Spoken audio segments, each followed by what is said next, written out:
గజం 14,000 రూపాయలు మాత్రమే. సాగర్ హైవే ఫేసింగ్తోని ఇబ్రహీంపట్నం టౌన్కి అతి సమీపంలో హెచ్ఎండిఏ టీఎస్ఎల్ఆర్ అప్రూవల్తోని మంచి ప్రాజెక్ట్ మీ ముందు తీసుకొచ్చాను. అనితీష్ గారు నమస్కారం సార్. నమస్తే అంజయ్ గారు. ఎగ్జాక్ట్లీ మన ప్రాజెక్ట్ ఏ లొకేషన్, ఎన్ని ఎకరాలు? సార్ ఇది ఇబ్రహీంపట్నం టౌన్లో గురునానక్ కాలేజ్ యూనివర్సిటీకి పక్కన ఆనుకుని ఉంటుంది సార్. సాగర్ హైవేకి ఆనుకుని ఉంటుంది. Highway facing project. హైవే నుంచి మనకి 600 ఎకరాల లేఅవుట్లో చాలా వరకు ఇప్పటి వరకు మనకి విల్లా ప్లాట్లు తీసుకున్న వాళ్ళు విల్లాలు కట్టుకుని లివింగ్ ఉంటున్నారు. ఓపెన్ ప్లాట్ తీసుకున్న వాళ్ళు ఓపెన్ ప్లాట్లు కట్టుకుని మనకి హౌసెస్ కట్టుకుని లివింగ్ ఉంటున్నారు. దానికి మధ్యలో ఈ కొత్త ఫేసెస్ లాంచ్ చేయడం జరిగింది సార్.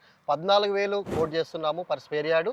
దాంతో కాకుండా 8,000 రూపాయలు బ్యాంక్ లోన్ కూడా ఇస్తూ ఉన్నాం సార్. ఓపెన్ ప్లాట్ వాళ్ళకి క్లబ్ హౌస్లో విత్ ఫ్రీ మెంబర్షిప్ ఉన్నాము. Basketball court, volleyball court, shuttle court, 1 day 2 day living ఉండడానికి, ఏదైనా ఫంక్షన్ చేసుకోవడానికి రూమ్స్ కూడా ప్రొవైడ్ చేశాము. సో అతి తక్కువ అంటే ఏదైతే ఓఆర్ఆర్ ఎగ్జిట్ నెంబర్ 12 ఉందో, ఎగ్జిట్ నెంబర్ 12 నుంచి టీసీఎస్ ఆదిపట్ల దగ్గరికి 11 కిలోమీటర్లు మాత్రమే వస్తుంది sir highway facing project. Super friends, విన్నారు కదా. ఈ ప్రాజెక్ట్ లొకేషన్కు రావాలన్నా దీని గురించి ఇంకేమన్నా మీకు డౌట్లు ఉంటే అనితీష్ సార్ నెంబర్ పైన ఇస్తున్నాను. తనకు ఫోన్ చేసినైతే లైవ్లో చాలా అద్భుతంగా చెప్పడం జరుగుతుంది. సదా మీ సేవలో అంజయ్య.